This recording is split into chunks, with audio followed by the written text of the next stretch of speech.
Welcome back to the Sports Perspective TV viewers and subscribers. As always, thank you for tuning in. And if this is your first time coming across the channel or you haven't subscribed to the channel as yet, definitely hit that subscribe button.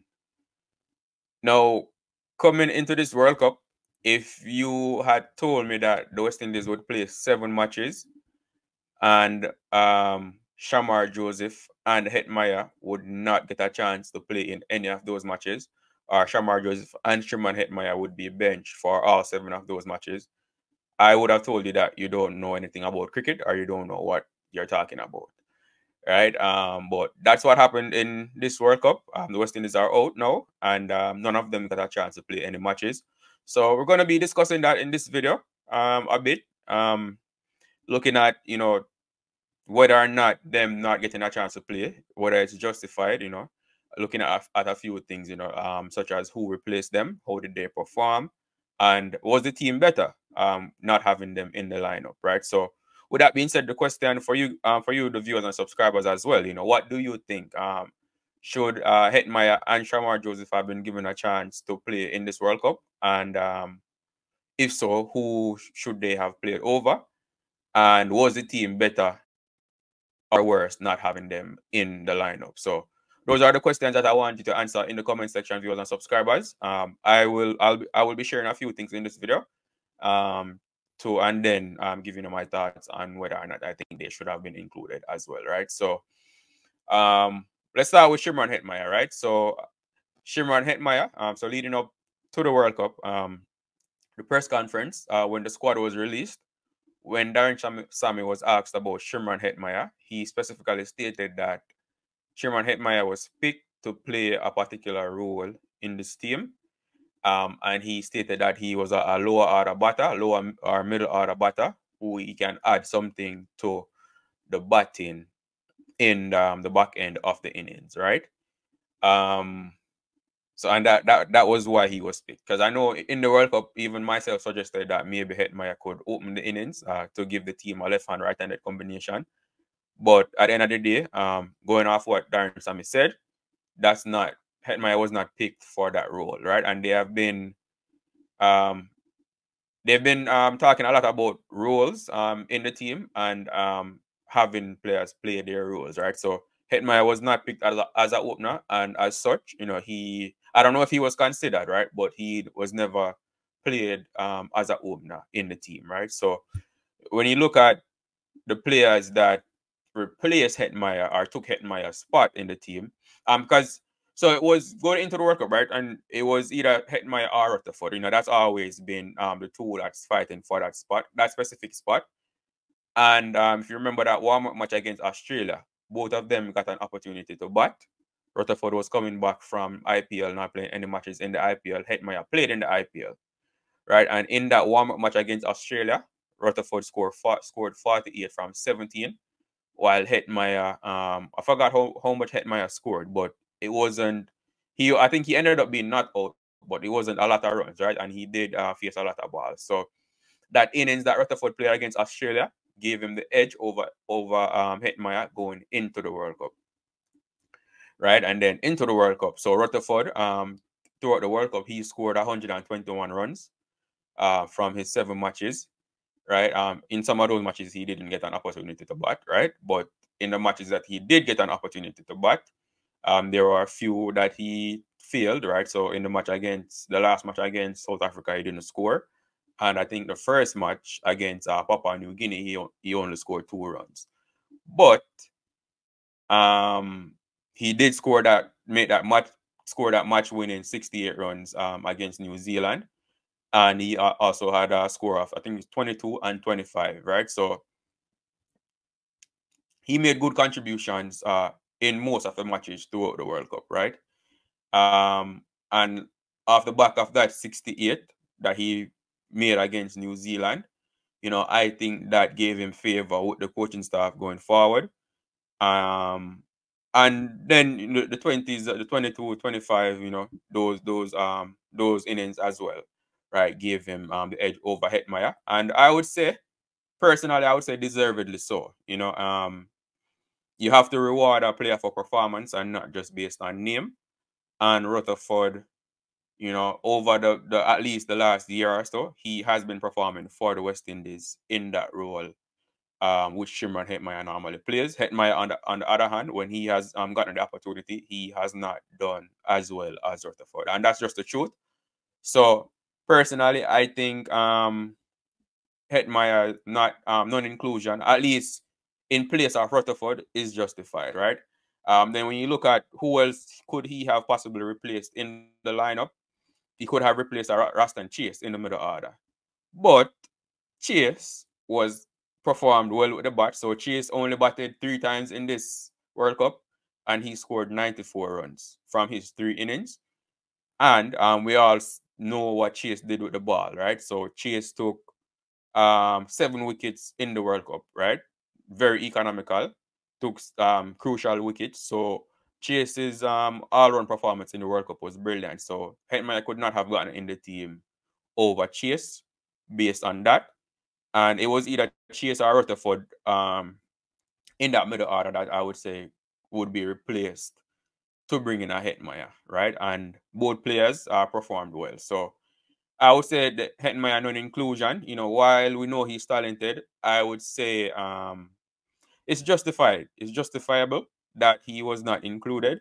The players that played over him performed for the team in matches, right? So the Hetmyer non-inclusion, I can say I agree with Hetmyer's non-inclusion, right? Nothing against Hetmyer. I think he's talented, and as you can tell, I was even trying to find a way to get him in the team by suggesting that they might be able to use him as an opener. So but I do think, it's justified based on what Darren Sammy said his role was and how the players performed in the tournament that he could have possibly replaced. Shamar Joseph, now, on the other hand, he, leading up to this World Cup, Shamar Joseph was the talk of the us fans, a talk of the cricket world, really, mainly us as West Indian fans, excited, anticipating what he could or would do in this World Cup, coming off the back of what he did. I mean, he bursted on the scenes, right? After that test match against Australia. He didn't feature much in the IPL, right? So in terms of his T20 experience, there wasn't much there. He bowled in the South Africa series and bowled well in spurts, but also was a bit expensive, right? So going into the World Cup, Alzarri Joseph, of course, was given the edge over him. Not that Alzarri came into the World Cup in brilliant form either, but I think based on the experience that Alzarri have, the fact that he is vice captain, and both him and Shamar Joseph, they bowl at similar pace, right? So Alzarri was given the nod over Shamar Joseph to start the World Cup, and Alzarri performed. Alzarri, he was our leading wicket taker in the tournament, right? He took 13 wickets from his 7 matches, leading the way with the ball for the West Indies. So there's no way Shamar Joseph could have replaced. It wouldn't be justifiable to replace Alzarri Joseph with Shamar Joseph in the lineup, because Alzarri performed with the ball, right, in crucial matches also. Think it was that. I remember if it was a New Zealand match. Yeah, I think it was a New Zealand match that he took 4 wickets, right? That was a big match for us in the group. And then throughout the other matches, he took wickets here, wickets there, ending up with 13 wickets. He's in the top 5 as far as wickets taken in this World Cup. So Alzarri playing over Shamar Joseph, I would say that was justified, right? Then you look at now Obed McCoy also. Shamar Joseph could have played over Obed McCoy, right? So Obed McCoy did not that Obed McCoy played a lot of matches. He only played 2 matches, I think. Right, but that's a person you would say Shamar Joseph could have played over. And this hindsight is 2020, right? So looking back at it now, it's easy for you to argue that Shamar Joseph should have gotten an opportunity over Obed McCoy, after seeing how Obed McCoy performed in the matches that he played. But leading up to the World Cup again, a lot of us wanted Obed McCoy to be in the team. And in fact, a lot of people were surprised when Obed McCoy was not included in the original 15, right? So, and then obviously the injury to Jason Holder gave him a spot in the team, right? So, we wanted Obed McCoy in the team. Most people wanted Obed McCoy in the team, right? For the reason that he performed in the series against South Africa, right? He bowled well in that series, that tour of Nepal as well, coming back from injury. So we saw positive, good things, from Obed McCoy in the matches that he played leading up to the World Cup, which I think is what prompted most of us, us fans, asking for him to be included in the team, right? So I mean, obviously he didn't perform as we expect, right? So we can say now in hindsight that Shamar Joseph could have played over him. But when you think about what Obed McCoy brings to the team, like in terms of his variety, his variations, he's a left-handed bowler as well. The team didn't have any of that. He didn't perform up to what we expect. But it's touch and go, right? I can say Shamar Joseph maybe should have played over Obed McCoy in at least one of the matches, but it's really touch and go between Shamar Joseph and Obed McCoy. See Shamar Joseph and Alzar Joseph, right? They both bowl at high pace, and I think that's what the coaching staff was trying to avoid. Whether it's a right or wrong, but I think they were trying to avoid that having too many similar bowlers in the team, right? So honestly, I can't say it was justified to leave out Shamar Joseph, just because of the impact that he can bring, right, and he does bring. But what I would say though, it's understandable why they didn't give him an opportunity to play in the matches, right? So again, our spinners also bowled well. Akil Hossein, Gudakesh Motie, Roston Chase, they bowled well throughout the tournament as well, right?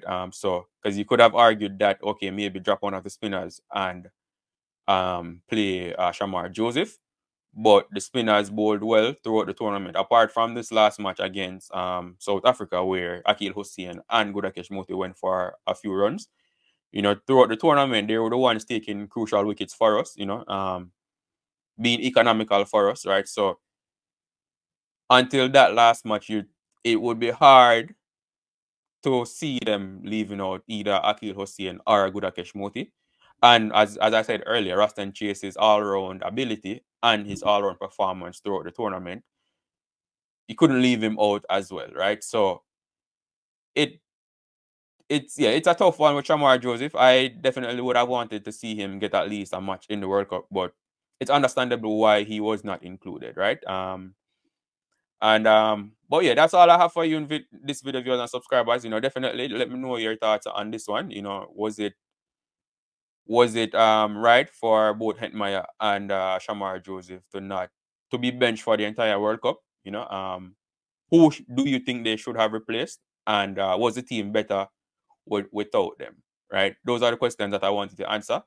As always, thank you for tuning in. Do remember to like the video, comment on the video, share the video if you so wish, and subscribe to the channel if you haven't done so as yet.